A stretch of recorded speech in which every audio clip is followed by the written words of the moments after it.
Capítulo 2. El oso. Big Moore dejó de trabajar y se fue a casa temprano, dejando el techado de la iglesia sin terminar. De todos modos, no hay tanto apuro, pensó. Si alguien va a preocuparse, que sea el reverendo Woods.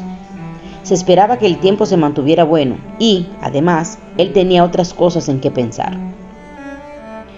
En realidad, en una sola otra cosa. Ahora estaba nuevamente de pie ante el espejo del baño, restregándose aquella descoloración sobre el corazón. El jabón no había podido hacer mucho, y por eso recurría a una crema desgrasadora de las manos fabricada a base de petróleo. Se frotaba, se enjuagaba y se volvía a frotar. Tampoco daba resultados y eso lo ponía muy nervioso. La marca, la mancha, la irritación o lo que fuera, cada vez se ponía más oscura. Y todo lo que había conseguido al restregarla había sido sacarse la piel en esa región. Puso a un lado una toallita. ¿Qué hacer ahora? Miró por la ventana del baño hacia las montañas. La ladera que miraba hacia el sur con sus incontables fines de pinos y abetos que brillaban al sol de la tarde. Era un hermoso panorama, pero le trajo solo un pensamiento. Ya viene la noche. La gente dice que siempre ocurre en la noche. Vic pudo sentir cómo el miedo se apoderaba de él, pero se resistió en un furioso desafío. No señor, pensó, no a mí. Aquí es donde cambian las reglas del juego, muchachos. Nadie tiene que verlo, nadie lo va a ver.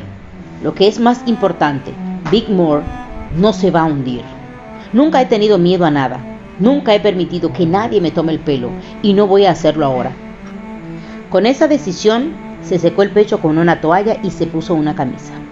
Necesitaba una cerveza bien fría. Decidió ir a matar el tiempo en la taberna de Charlie. Se relajaría, jugaría unos partidos de billar y pasaría un rato con sus amigos.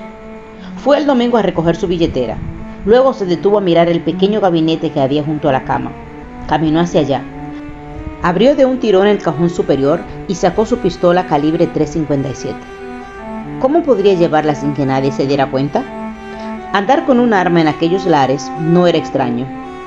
High Valley estaba lleno de cazadores, rancheros y deportistas, de modo que las armas eran algo común.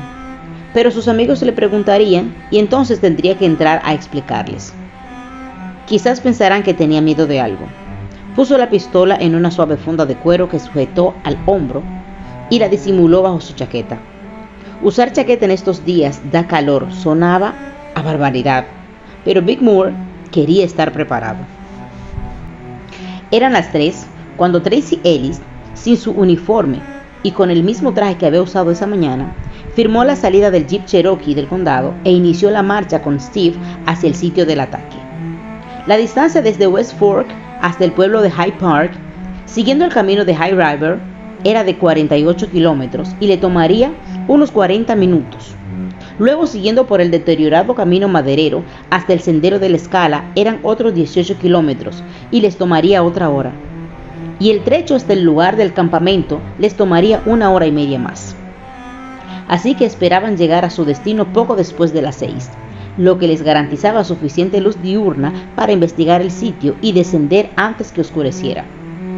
Mientras conducía, Tracy le dio a Steven su descripción rutinaria de los kilómetros de camino tortuoso entre los pliegues montañosos conocidos como High Valley.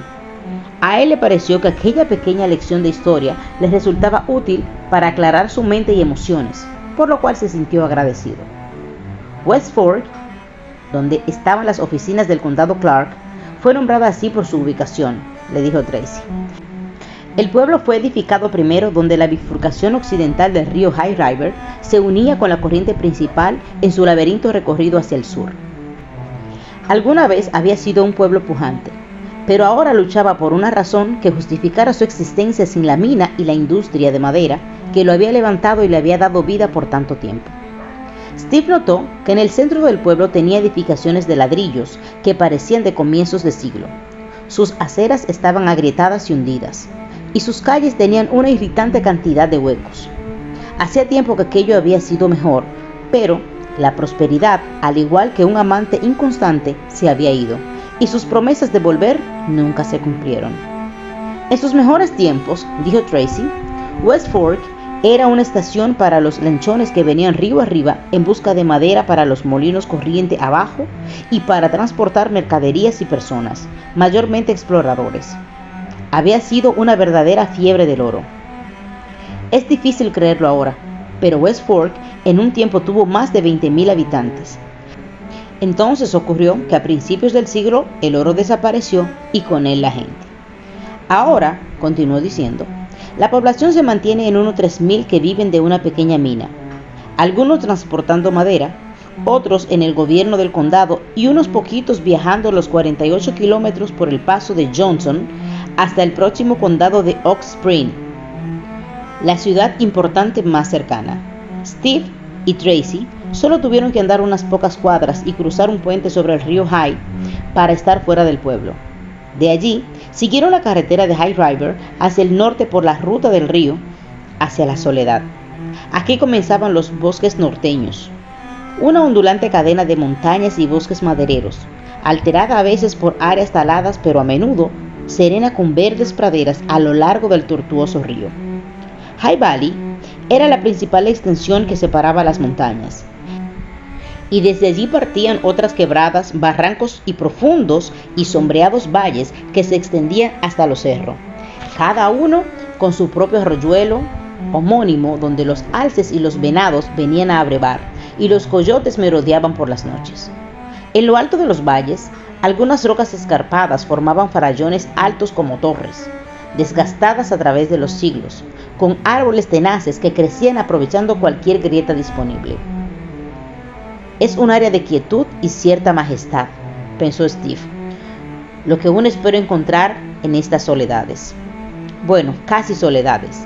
Había gente aquí. No era exactamente la civilización, pero había gente. A cada milla o algo así. Steve encontraba casas, fincas o ranchos, propiedades de los descendientes de un grupo de toscos campesinos que fueron los primeros en establecerse allí.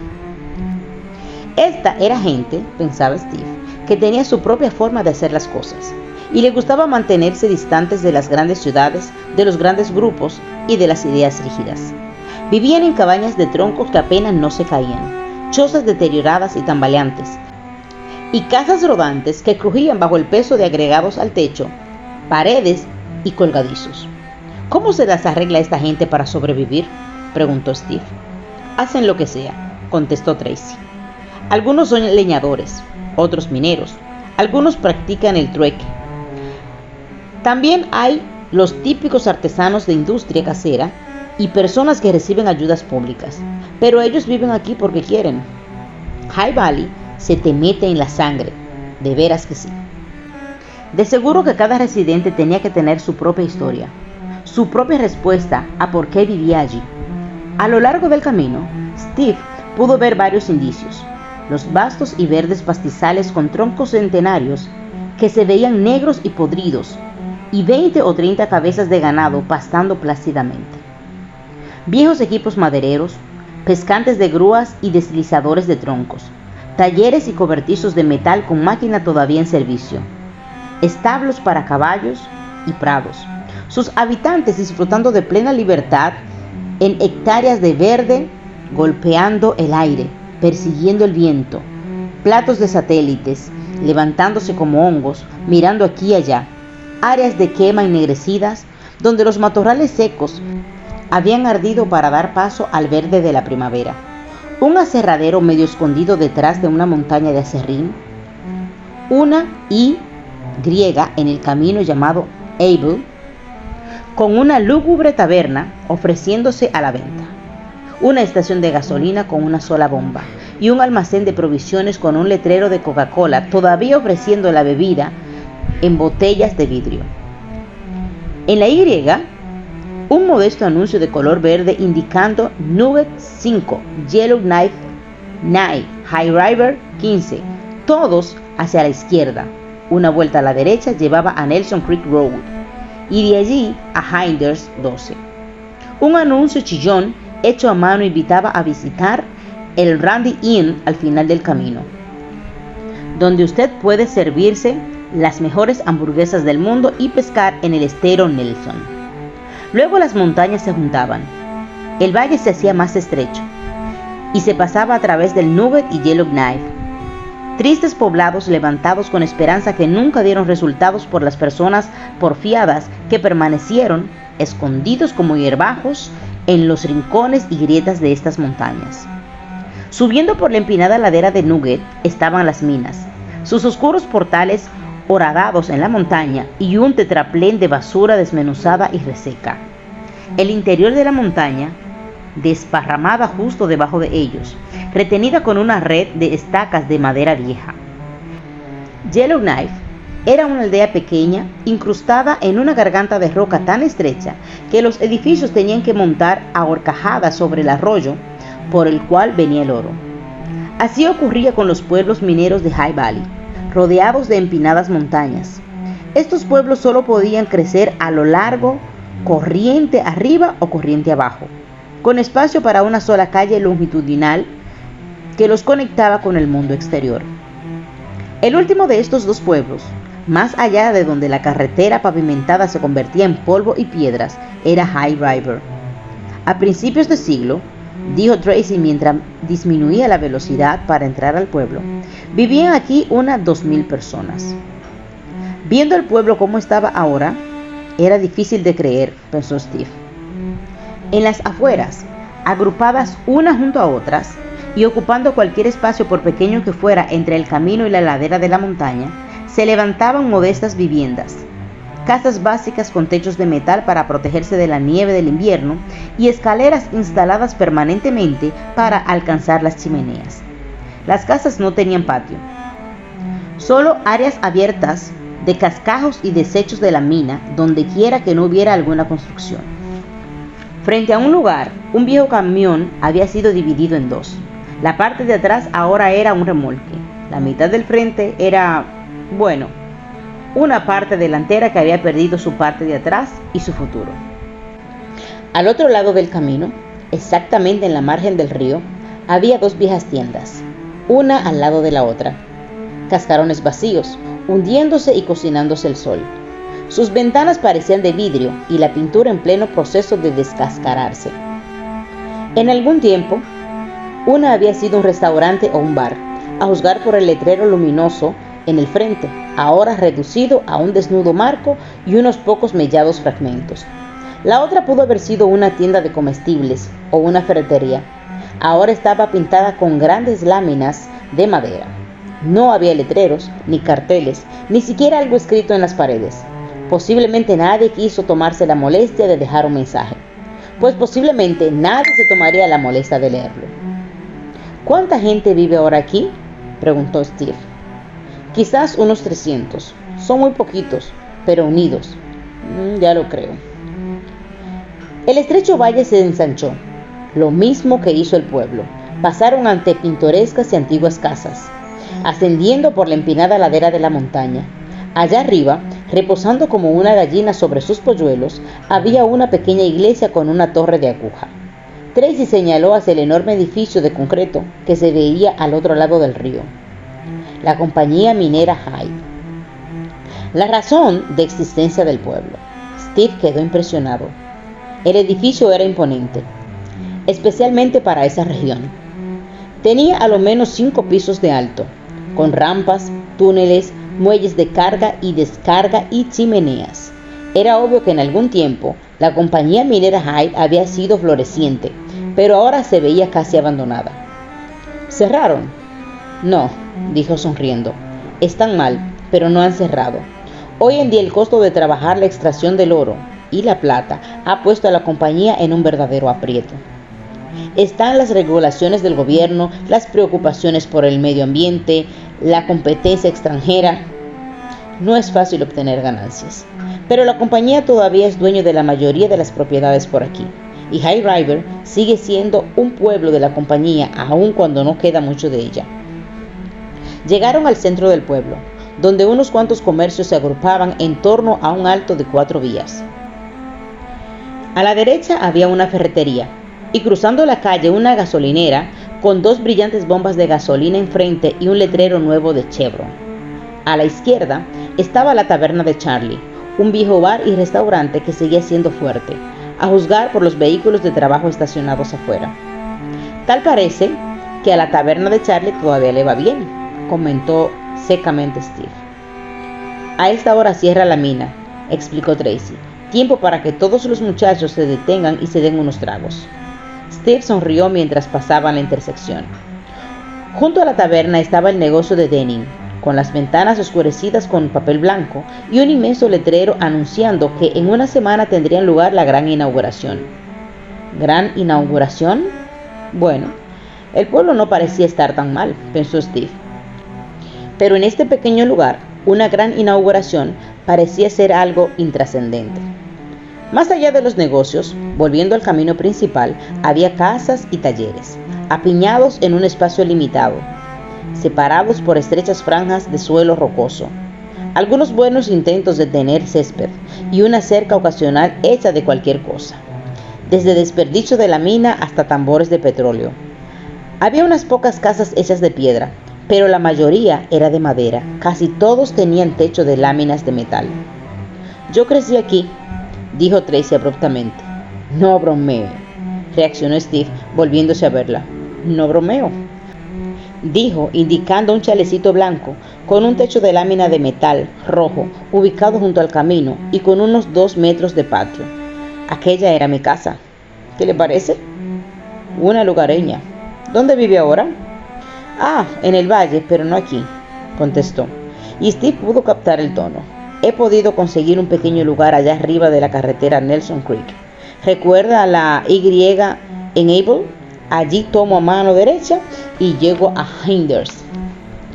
De pronto, tan de repente como comenzó, el pueblo terminó. Lo último que vio Steve en la orilla de High River que desaparecía fueron viejas casuchas, equino de mina, los últimos vestigios de una línea de ferrocarril y algunos carros trituradores de mineral oxidados que formaban una fila permanente, momificada, contra un cerro de basura de la mina. Tal como Tracy le había adelantado, el viaje por el camino lleno de huecos tomó cerca de 1 hora.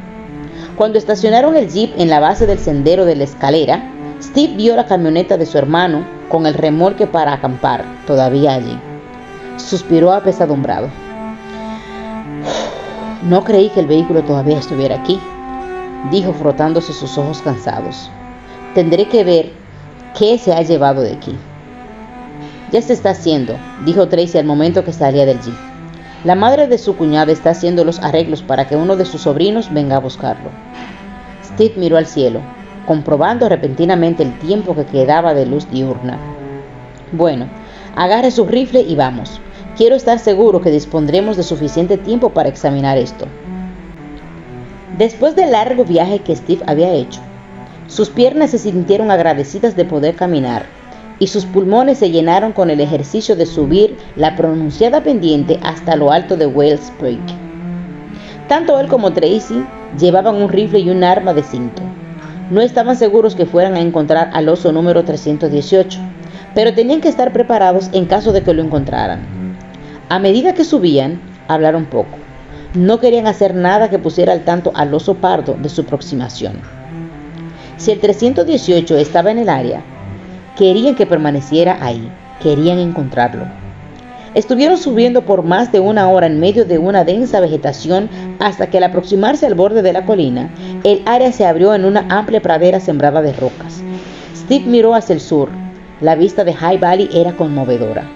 El valle se extendía a la distancia como un profundo fiordo noruego, yendo del verde brillante hasta un distante y nebuloso azul grisáceo. Soplaba una brisa fresca sobre la todavía caliente ladera del sur, y un águila daba círculos perezosamente siguiendo las corrientes del aire. Y ocasionalmente, en las áreas aún iluminadas por el sol que se ponía, el río Hyde brillaba cual si fuera un oropel. En cualquier otro tiempo, Steve se habría solazado en la vista. Ahora, estaba afectado por el hecho de que su hermano había sido asesinado violentamente en estos apacibles contornos.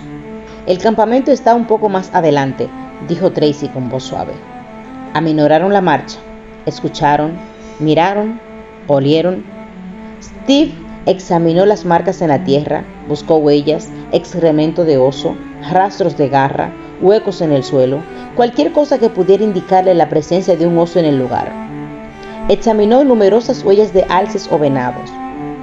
Este tenía que ser un lugar favorito para ellos. Sin embargo, no encontró huellas de oso.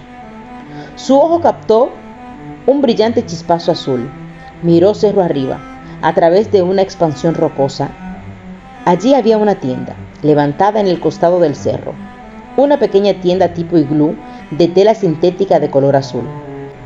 Steve la reconoció de inmediato. En varias ocasiones había salido de casa con Cliff y Evelyn y habían usado esa tienda. Reviviendo con pena aquellos recuerdos, supo que podría trazar la forma en que había sido dispuesto el campamento. Cliff siempre tuvo su método eficaz para hacer las cosas en las montañas. Steve se detuvo y con la vista echó un lento repaso a la cuesta, llevando su mirada desde la tienda hasta un grupo de árboles más abajo en el sendero. Allí, a unos 90 metros de la tienda, estaba la provisión de alimento, cajas blancas de plástico colgando de una cuerda entre dos árboles. Estaban exactamente donde Steve esperaba encontrarlas, y hasta aquí a lo menos parecía que nadie las había tocado. Steve se descolgó el rifle del hombro y le pasó una bala. Tracy hizo lo mismo. Era posible que el 318 estuviera pensando en volver a terminar su comida. Quizás ha estado pensando en regresar al lugar en busca de comida o del cadáver, no sabiendo que ya había sido retirado. Sin hablar, avanzaron lentamente hacia un sitio directamente entre la tienda y la comida. Por ahora era difícil decirlo, pero Steve pudo suponer que alguna de estas tuvo que ser la ruta que siguió Cliff entre el campamento y el lugar donde tenían las provisiones. Pudo haber sido un largo y tortuoso caminar a través de las rocas diseminadas por allí, pero en todo caso, el trazado había sido bien hecho. Más allá de la cuesta, a unos 90 metros de la tienda, había un pequeño hueco donde habían estado el fuego. Cliff y Evelyn también habían hecho lo correcto para preparar su comida. Todo lo que tenía que ver con alimento y su preparación estaba bien alejado del campamento. El campamento mismo estaba en un lugar abierto, bien lejos de los árboles, lo que obligaría a un oso a alejarse de la protección de los árboles si quería husmear en el lugar. Los osos pardos no dudaban en hacerlo, aunque los osos negros eran un poco más tímidos. Steve observó el lugar donde estaban las provisiones. Estaban al borde de una arboleda, lugar en el cual un oso bien pudo haber estado escondido, haber olfateado el aroma de la comida de la noche y haberse acercado desde abajo. Miró a Tracy y le indicó los árboles. Ella asintió con la cabeza. Allí habían hallado el cadáver de Cliff. Aquel era el primer lugar que cualquiera había examinado. El primer lugar donde uno esperaría encontrar rastros de oso o pistas para saber lo que había sucedido. Steve descendió hacia los árboles y examinó cuidadosamente el suelo. Había más huellas y excremento de alces, pero ni una sola señal de osos.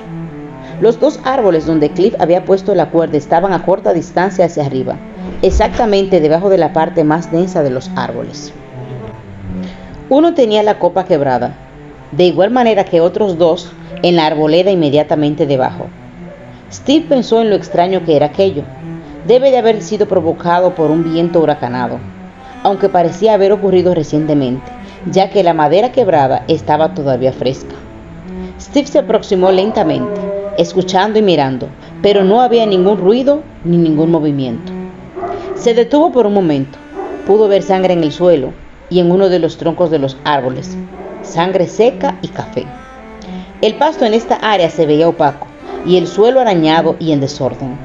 Aquí tiene que haber ocurrido. Steve miró a Tracy. El cuerpo estaba exactamente más allá de ese árbol, dijo ella, pausadamente señalando hacia el tronco donde había sangre. Lentamente, Steve se inclinó para examinar con todo cuidado el terreno a medida que se aproximaba al lugar que Tracy le señaló. Definitivamente no había huellas de oso, pero era evidente que varios animales habían estado en el lugar husmeando y escarbando, sin duda atraídos por la sangre. Miró hacia arriba. Cliff había usado cajas hechas a prueba de osos y efectiva en retener los olores. Este escondrijo de los alimentos no pudo haber atraído al oso. Al cocinar los alimentos, tal vez el olor del campamento y de las personas, si el oso estaba habituado a ello, pero no esto. Continuó examinando el área. Tracy encontró una navaja de bolsillo que Steve le regaló a Cliff en su cumpleaños hacía 2 años. Steve la guardó en el bolsillo y contuvo los recuerdos que aquel descubrimiento le trajo. Más adelante habría tiempo para los sentimientos. Respirando hondo, se dispuso a seguir revisando el lugar. El hueco de la fogata se veía limpio y ordenado, excepto por unas pocas huellas de botas, obviamente pertenecientes a Cliff y a Evelyn, mientras se servían la comida en la noche. En la tienda permanecían 2 mochilas sin tocar, y en ellas no había ni comida ni olor a comida. Fuera de la tienda se veían 2 sacos de dormir desenrollados, pero aparentemente sin haber sido usados. Steve se sentó en un tronco cerca de la tienda e inspeccionó el área una vez más, reflexionando en alta voz. Muy bien. Ellos prepararon la comida, se la sirven, lo limpian todo. A estas alturas ya se está haciendo de noche, o quizás no lo sabemos. Por alguna razón, quizás para guardar lo que no usaron. Cliff baja hasta el escondite de las provisiones, lo pone en la caja y lo vuelve a colgar en la cuerda. Espanta al oso y el oso lo ataca. Preocupado, Steve se detiene. Sin embargo, quizás no. El área es demasiado abierta para que se hubieran sorprendido el uno al otro. Quizás vio al oso yendo hacia la comida y fue para ahuyentarlo, sugirió Tracy. Es posible, pero todavía no estaba satisfecho. No. Cliff no habría ido allí, ni se habría acercado conscientemente al oso. Él había sido fotógrafo de la vida salvaje por 15 años. Ha estado en suficientes situaciones para saber qué hacer. Y el oso no pudo haberlo atacado aquí y luego arrastrarlo hasta abajo. Sí, pero no hay signos de que algo haya ocurrido en torno a la fogata o en el mismo campamento, por lo que es razonable pensar que el oso no lo atacó de esta manera. Miró hacia la arboleda donde había encontrado el cuerpo de Cliff. ¿Indicaba? Tuvo que esforzarse por hacer la pregunta. ¿Indicaba la condición en que se encontró el cuerpo algún escenario? No hubo respuesta. Miró a Tracy. Ella se había sentado en una roca, con el rifle sobre sus rodillas, miraba ese lugar donde estaban las provisiones. Parecía no haberle oído. ¿Capta lo que quiero decir?, preguntó Steve. Ella lo miró con una expresión extraña. Él se dio cuenta de que tenía que explicarle sus palabras. Estoy tratando de formarme una idea de cuánto tiempo duró el ataque. Cliff tiene que haberse defendido, y obviamente, Ivy tiene que haber participado en algún momento. Sabía que pedía una información que le iba a causar un profundo dolor. Me imagino que es hora de que sepa el estado en que apareció el cuerpo, al menos hasta donde sea necesario, ¿entiende? La verdad es que no sé si le va a ayudar mucho, dijo Tracy mirando al suelo. ¿Qué vio usted? Ella suspiró y finalmente lo miró. No sé qué decirle, Dr. Benson. Nunca he tenido que enfrentarme a una situación así. Investigar con alguien tan cercano a la víctima. Tracy, estoy aquí por una razón. No quisiera hacerle una pregunta si no estoy preparado para oír la respuesta. ¿Me explico? Ahora necesito esa información. Realmente, Steve no estaba seguro si estaba preparado para oír la respuesta. Pero tenía que oírla. Necesitaba oírla. Se dio ánimo. Ella lo miró un largo momento y luego dijo, quieta y lentamente: solo encontramos la mitad de él. Steve dejó de pensar. Se quedó helado. Ella lo miraba, esperando, tratando de medir su respuesta. No podía hablar. Cuando lo hizo, sonó como un murmullo ronco. ¿Mitad? ¿Solo la mitad de su cuerpo? Ella asintió. Su mente se llenó de preguntas espantosas, horribles. ¿Qué mitad? ¿En qué forma fue dividido? Y si es así, ¿dónde está la otra parte? Sintió como que iba a vomitar. Mudo, se sentó sin saber qué hacer. Después de todo, no estaba preparado para oír la respuesta. Hizo un esfuerzo para reorientarse e intentó una versión replanteada de la pregunta. Ahora, su voz se oía fuerte y confió que no traicionaría la agitación interior que sentía. Bueno, dijo lentamente, tarde o temprano lo tendré que saber. Dígame qué fue lo que encontraron. Era evidentemente que para ella esto era muy doloroso. Dígamelo. Sus palabras lo golpearon con la fuerza de un vendaval. Encontramos el brazo izquierdo separado del cuerpo desde el hombro, a varios metros de aquí. todavía con la manga corta. A Steve se le revolvió el estómago. Tranquilo. Lentamente, como resistiéndose a ello, Tracy alzó la mano hasta su hombro izquierdo. Y todo sobre esta línea. Trató una línea descendente a través del dorso hasta su cadera derecha. Desapareció. Levi Cobb, leyendo la hoja en silencio, luego la volvió a leer, asimilando la noticia. Ocurrió anoche, dijo Jeffrey Fisk, otro alguacil del sheriff, en Wells Peak. Estaban parados ante las bombas de gasolina frente al viejo taller de Levi. Jerry acababa de llegar en su carro patrullero y tenía una cantidad de aquellas hojas rosadas para distribuirlas por todo el pueblo y ponerlas en las ventanas de los negocios. Normalmente, Levi y Jerry pasaban el tiempo contándose historias e intercambiando insultos a modo de broma. Hoy aquello era imposible. Así es que, continuó Jerry, estamos haciendo correr la voz y advirtiendo a todo el mundo, tratando de saber si alguien ha visto algo. ¿Quién fue?, preguntó Levi. Nadie de por aquí. Jerry echó una mirada a algunas notas que tenía en su bolsillo. Era un fotógrafo de Oak Spring, un tipo llamado Cliff Benson. Él y su esposa estaban acampando allá arriba, en Staircase Trail, y al parecer los atacó un oso en medio de la noche. La esposa trató de defenderse con un cuchillo de caza. Jerry hablaba arrastrando las palabras. Levi quitó los ojos del panfleto y los posó en el rostro de Jerry. Había algo en el tono de Jerry que no encajaba. ¿Qué? Jerry guardó las notas en el bolsillo solo por hacer algo. Bueno, que aquello estuvo muy mal. Eso es todo. Miró a su alrededor. Algo corto de palabras. Luego bajó la voz para evitar que alguien más pudiera oírle. No es mi trabajo estar diciéndote estas cosas, pero Tracy Ellis ayudó a bajar el cuerpo y dice que había desaparecido toda la parte superior. Se perdió como si lo hubieran devorado. Levi se puso pálido y se hundió en una vieja silla plegable que había frente a la puerta. Se sentó, mirando fijamente al suelo, hablando para sí mismo. Jerry no le pidió que hablara más alto, porque cuando Levi murmuraba, no era para que nadie lo oyera, simplemente tenía que murmurar. Jerry abandonó por un momento su papel de alguacil.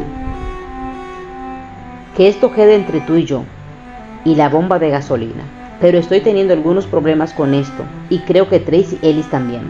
No estamos seguros de qué hará Collins. ¿Collins?, preguntó Levi, levantando una ceja. ¿Piensas que puede crear problemas por esto? Veremos, dijo Jerry encogiéndose de hombros. Hemos tenido muertes ocasionadas por osos, posiblemente más de lo que hemos sabido, pero este caso es excepcional. Ya lo creo que sí. Excepcional, dijo Levi. Jerry trató de suavizar el asunto. Bueno, de todos modos, no queremos que la gente se sobresalte, así es que no pusimos los detalles horribles en el panfleto. Espero que no te pongas a hablar más de la cuenta por ahí. Caminó hacia su auto patrullero y abrió la puerta del lado del conductor. Pero si sabes algo, o si hablas con alguien que haya visto algo, llámame. ¿Quieres? Claro, contestó Levi sin pensar. Luego que Jerry se fue, se dijo, si alguien me contara algo de esto. Esa noche, Steve recibió una llamada de Marcus Dufresne. A la 1 de la mañana siguiente se dirigieron a las montañas como equipo. Marcus, un guardia estatal de caza de pelo plateado y bigote estilo Dalí, sabía usar bien el 318, pues había patrullado la casa favorita del oso desde el drenaje de Taylor Creek, unos 48 kilómetros al norte de Belly Peak. Incluso tenía un diminutivo para el oso, Hernán, en honor a su regordete y fastidioso cuñado. Él y Hernán habían compartido el área durante varios años sin ningún incidente. Así es que esta cacería no era algo que lo pusiera muy contento precisamente. Daba la impresión que los problemas habían comenzado en la misma forma en que comienzan todos, cuando un oso y la gente se acercan demasiado. Por lo general, los osos no quieren saber de los humanos, pero si un oso pardo se le ofrece una fuente fácil y segura de comida, tal como un vertedero de basura o depósitos de desperdicio desprotegidos, todo cambia.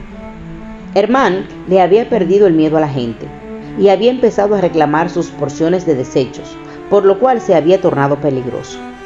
Ahora los campesinos, rancheros y residentes lo veían con demasiada frecuencia, rondando y buscando basura cerca de las casas y del ganado, aterrorizando a los niños.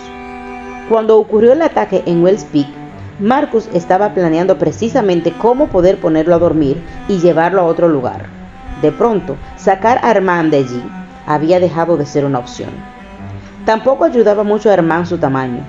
Pesaba a lo menos 1.500 kilogramos. Y la opinión generalizada era que ningún animal de menos peso podría haber infligido tan grandes heridas a su magullada víctima. Tenía que haber sido el oso más grande, y eso apuntaba directamente al 318. A media mañana, Steve y Marcus, vestidos con ropa de camuflaje y portando sus rifles, llegaron a bien conocido sendero de caza que caracoleaba a través de la superficie del barranco, justo sobre Taylor Creek. Era un paso usado tanto por los osos como por los alces, y huellas recientes indicaban que el 318 había estado en el área dando vueltas de verano entre los arándanos para luego emprender su embladura rutinaria hacia el arroyo donde bajaba la comida con agua.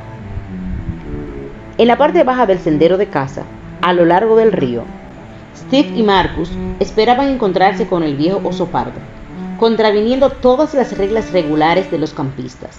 Habían llevado 2 grandes bolsas de buñuelos añejos y un cubo de grasa rancia de tocino, una olorosa y tentadora combinación que pensaban mezclar y dejar al descubierto a merced de la brisa. Esta vez estaban completamente decididos a atraer al oso. «Este es el lugar», dijo Marcus, poniendo en el suelo los cubos con la grasa y los buñuelos. «Podremos poner el cebo aquí, donde tropezará con él». Miró hacia el cerro, donde una espesa mancha de matas de fresas formaba un apretado tejido alrededor de los troncos de algunos viejos álamos. «Oye, podemos fijar un buen escondite en aquellos árboles». Steve cayó para escuchar los sonidos del arroyo. Era un hermoso y ruidoso lugar con suficientes salpicaduras y gorgoteos para ahogar cualquier otro ruido asordinado que él o Marcus pudieran hacer desde su escondite. El viento soplaba hacia lo alto de la montaña, llevándose el olor del cebo. Esperaban que el 318 no captara alguna bocanada que les revelara su presencia. «Creo que me voy a ubicar allí», dijo Steve señalando hacia otro matorral un poco más allá del sendero, a la vista del cebo. «Quizás me ofrezca un buen ángulo». Marcus echó una larga y sostenida mirada hacia el lugar que Steve le indicaba. «Este escondite aquí está más cerca. No importa. Sé que quieres lograr un buen tiro». Los ojos de Steve se encontraron con los de su compañero de caza y no creyó necesario negarlo. «Te lo agradezco, Marcus». «Entonces anda y ubícate en el que está más cerca. Yo te cubriré desde aquel otro sitio». Marcus miró hacia arriba del sendero y por un momento escuchó el río. «A lo mejor ni me vas a necesitar. Tú vas a disparar, ¿verdad?» Steve sabía por dónde venía Marcus. «No hay otra alternativa», dijo Marcos sonriendo resignado. «Por aquí tenemos a Armand, 2 jabalíes jóvenes, 3 puercas y nada más. Si por aquí anda algún otro oso medio loco, nunca lo hemos visto y nunca hemos recibido ningún informe al respecto. Por lo tanto, tendrá que ser Armand. Solo que me cuesta creerlo, eso es todo. Es posible que después del día de hoy lo sepamos. Bueno, han sido por lo menos 36 horas y no hemos visto nada en el excremento». Marcus dejó de hablar en forma abrupta, como si estuviera parado sobre delgado hielo. «Ah, hermano, lo siento». «No hay problemas», dijo Steve, que entendía el dilema en que se encontraba Marcus. «Lo más probable es que la evidencia de lo que un oso pudo haber comido unas 36 horas atrás ya estaría dentro de un montón de excremento en un sendero de animales, y ambos lo sabían. Lo que dificultaba hablar del caso era la posibilidad que el montón de excremento haya consistido con el hermano de Steve. Steve reiteró lo que había dicho antes en el camino. «Marcus, pensándolo bien, estoy de acuerdo contigo. Después de todo, puede que hacer la autopsia al 318 no encontremos nada, y tú tienes razón. El excremento que encontramos tampoco nos mostró nada, así es que Estamos a punto de dispararle a un oso basado en evidencias circunstanciales. Marcus se encogió de hombros. De todos modos, sus días estaban contados. Steve se puso a trabajar en el área donde estaba el cebo. Había dicho y oído lo suficiente. Limpiaron una amplia área del suelo, vaciaron los buñuelos en un montón y luego le pusieron la grasa encima. «Oye», dijo Marcus, «qué festín». Era un olor que ningún oso podría resistir. Luego cada hombre se fue a su escondite y comenzó la espera. Levi no adelantó mucho el resto del día. Trató de entablar conversaciones con aquellos que se detenían a llenar los tanques de sus automóviles, pero no podía concentrarse en temas como la pesca o las quejas de los excesivos ruidos de las transmisiones. Cada vez quedaba solo. Estaban sus pensamientos, se centraban en lo que había sucedido en Wells Peak, y hablaba de ello a cualquier cosa que estuviera a mano y que no lo interrumpiera. Primero dijo entre los dientes a la bomba de gasolina mientras barría a su alrededor: «Wells Peak, vamos, ayúdenme. ¿Quién ha estado allí antes que ustedes lo supieran? ¿Y para qué y cuándo? No lo sé. Shh, no sé. Ni siquiera sé a quién preguntarle». Luego se puso a discutir con un camión Ford mientras le engrasaba los ejes. «Pues claro, alguien de por allí debe saber algo». «¿Pero crees que me lo van a contar a mí?» No señor, jamás». «Oye, ¿cuánto hace que no te hacen esto? Te sientes muy gastado aquí, bastante seco». «Bueno, de todos modos, ¿qué importa? Ellos armaron el lío, ahora que se las arreglen». Luego se sintió avergonzado. «Sé que no debería hablar así, pero...». Luego se sentó en su sucio escritorio dentro del taller y empezó a revisar cuentas mientras les hablaba las herramientas colgadas en la pared por todos lados. Cliff Benson era fotógrafo. No creo que alguna vez haya oído de él. Yo sí que no. Dejó caer las cuentas sobre el escritorio mientras miraba hacia afuera a través de la sucia ventana. Sería bueno saber qué está pensando la gente en el pueblo. Seguro que se estará formando una tormenta. Se echó para atrás en su vieja silla de madera, mientras su barriga sobresalía de su cinturón, y le preguntaba al gato: «¿Has estado por aquí por mucho tiempo? ¿Conoces a las personas? ¿Crees que ese tipo era un forastero como dijo Jerry?» Echó una risita al tiempo que ponía sus manos detrás de la cabeza.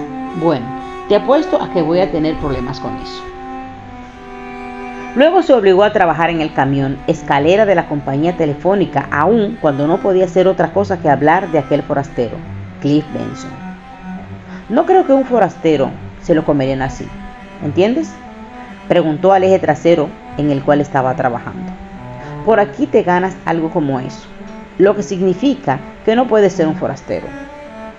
Pero no vayas a salir rodando por ahí y diciéndole a la gente lo que te he dicho. Oye, no te muevas. ¿Crees que no tengo más que hacer?». El eje dejó de dar vueltas y Levi reajustó su llave inglesa. «Pero puedo olerlo. ¿Sabes que puedo sentirlo?». El señor Cliff Benson puso su gran pie demasiado dentro de la basura de High River. Echó una risita y movió la cabeza. «Y ahora lo único que le quedan son los pies». Luego se quedó serio y pensó un largo rato antes de volver a hablar. «No me gusta nada que Maggie pueda saber algo de esto, o de él, pero...». Apretó el pasador y lo golpeó como para enfatizar una decisión que acababa de tomar. «Está bien, esta noche, y Dios es mi juez, voy a preguntarle a ella. Voy a hacer volar esta cosa de entre los matorrales. Voy a... Levi, baja y pon los pies sobre la tierra». Levi bajó a la tierra. Volvió a sus andanzas dentro del taller y trabajo que tenía entre manos. Miró hacia afuera para ver a su viejo amigo Evo Denning allí parado, desconcertado. Movió los brazos para salir de debajo de la escalera del camión. «Lo siento». «Está bien», le dijo Evo, apoyándose en la bomba de gasolina. «Tenemos muchas cosas en la mente hoy día». Levi empezó a echar gasolina en el viejo camión Ford de Evo. «Sí, señor». Evo estaba trabajando bastante, al igual que su camión. Su esposa Emily y sus 2 hijas se apertujaban dentro de la cabina, mientras que en la carrocería del camión se amontonaban hasta el techo muebles, cajas, su vieja máquina de cortar césped, cuadros en sus marcos, sus moldes para cocinar, su vieja caja registradora. Parece que llevaba todas sus pertenencias, pensó Levi, lo cual en este punto de su larga lucha no era mucho. Sí, Evo Denning, un comerciante de color con la cabeza alfombrada de cabello blanco, cerró su negocio y se disponía a dejar el pueblo. ¿A dónde vas, Evo?, preguntó Levi. Evo revisó todas las cuerdas que afirmaban la carga, tensándolas un poco más. Hacia el sur, supongo. Tenemos amigos y familiares en Sacramento que están en el negocio de ventas del detalle. Uno tiene una mueblería, otro una ferretería. Creo que es un buen lugar para comenzar de nuevo. Bueno, dijo Levi, dirigiendo su mirada a la carretera y al triste y pequeño pueblo. Para ser sincero, cualquiera que se mude de aquí va a mejorar. Evo esbozó una sonrisa. Sí, señor. Así es como estoy tratando de ver las cosas. Levi terminó de llenar el tanque y puso la manguera en su lugar. 23.50. Habría podido llenárselo gratis, pero sabía que Evo nunca se lo permitiría. Evo sacó el dinero de su bolsillo y lo contó. Has sido un buen amigo, Levi. Siempre lo fuiste conmigo, y siempre recuerdo cuánto me ayudaste en el negocio. Bueno, pero eso fue recíproco. Luego, muy serio, Evo dijo, cuídate, Levi. Sabes lo que te puede hacer este pueblo. Lo sé, contestó Levi con la misma seriedad. Se dieron la mano. Entonces, como si ambos sintieran que despedirse con un apretón de manos no era suficiente, se dieron un abrazo y se palmotearon el uno al otro las espaldas. Adiós, dijo Evo, con sus ojos humedecidos. Conduce con cuidado, se despidió con la mano de Emily y las niñas. Luego, contoneándose y crujiendo, el viejo camión arrancó rumbo a la carretera de High River y se perdió a la distancia, dejando atrás solo el recuerdo de Abastecimientos Denning y la buena familia que había sido la dueña. Evo también dejaba atrás un problema llamado Charlie Mack, que ahora estaba parado al otro lado del camino, mirando hacia la gasolinera de Levi, pero disimulando que no miraba. ¿Qué querrá este?, preguntó Levi. ¿Trata de asegurarse de que Evo realmente se fue? Quizás estaba disfrutando de la alegría de ver a Evo alejándose y llevarse consigo cualquier señal de su presencia, borrando así su recuerdo del pueblo. Ah, no, pensó Levi. Charlie estaba cruzando la calle y se dirigía hacia la gasolinera. Levi entró al taller, esperando que Charlie simplemente estuviera cruzando la calle y que no fuera a verlo.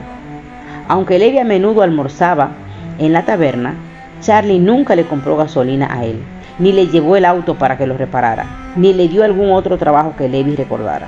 Entonces, ¿por qué su interés en visitarlo ahora, después de haberse despedido de uno de los pocos amigos que tenía? Levi se fue a una esquina de su oficina y se sentó detrás de un escritorio entre los montones de llantas usadas, tiestos con aceite de motor, herramientas y ropa de mecánico. Tomó un bolígrafo y una orden de trabajo del condado, tratando de parecer ocupado, esperando que Charlie no se detuviera. Pero no tuvo suerte.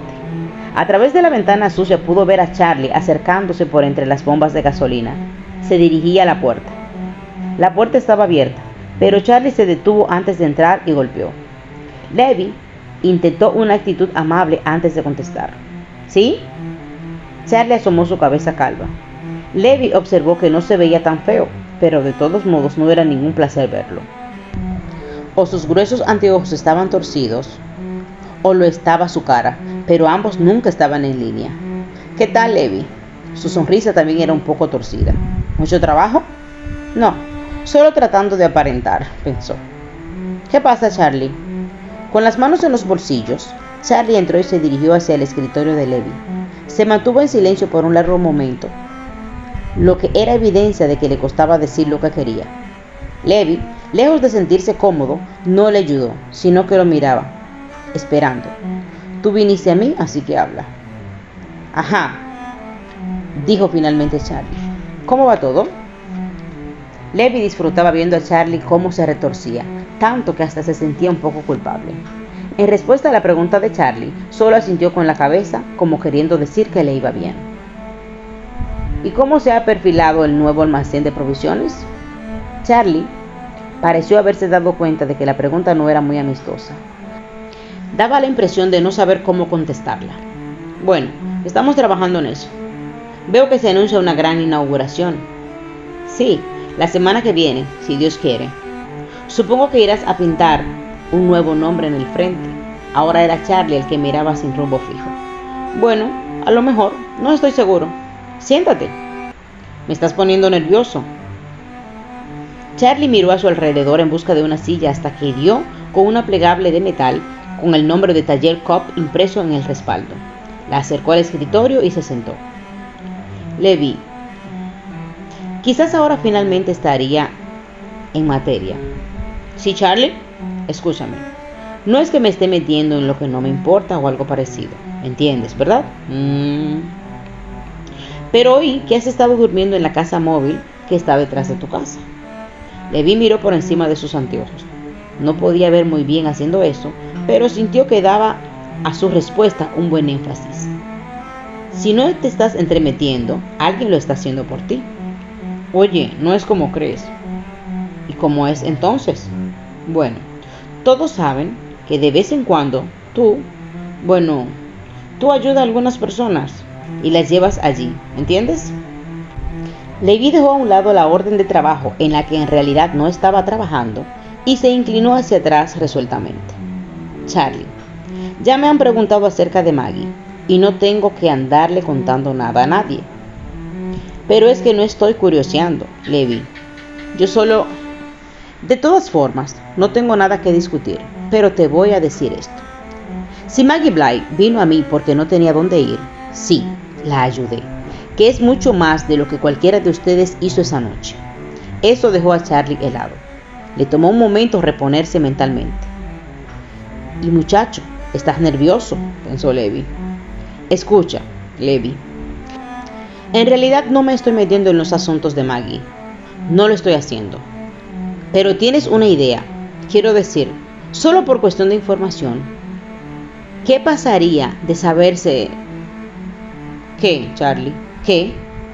Bueno, ese tipo que fue destrozado, a ese que mataron en Wells Peak. Levi clavó la vista en él. Fue él. Pues, sabes, fueron él y Maggie. ¿Qué clase de asunto es ese?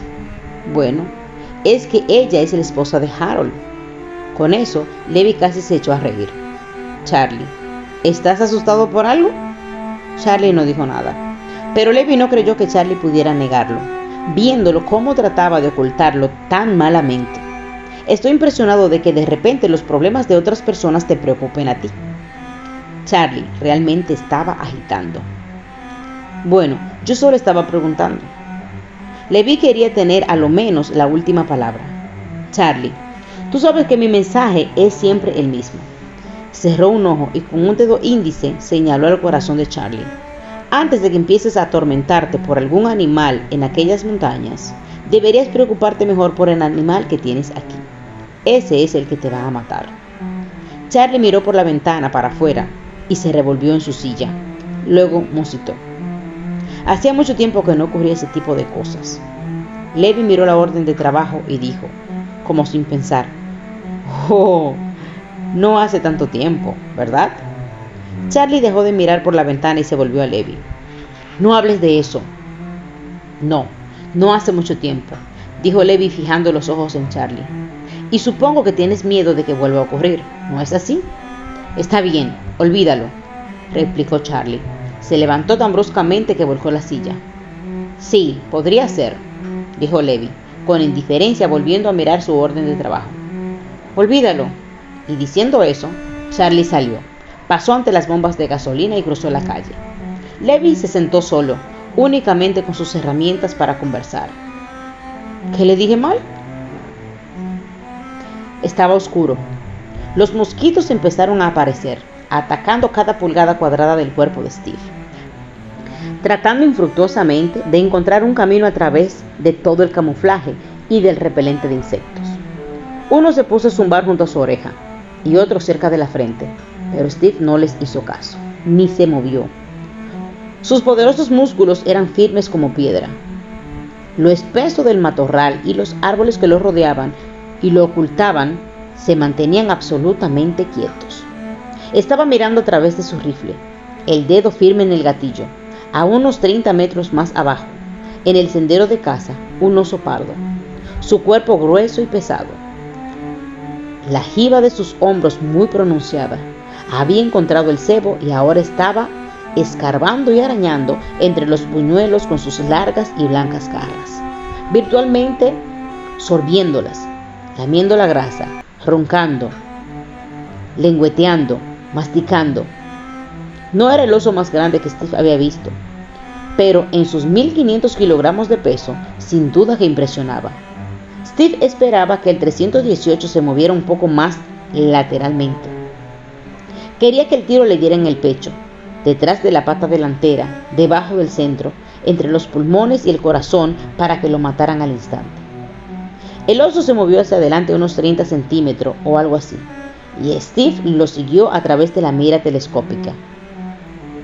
Cliff habría envidiado este tiro, este trofeo. Si eso hubiera sido una salida de cacería, Steve podría haberse jactado de esto solo para molestar a Cliff. Pero ahora era tan extraño pensar que este oso se había comido.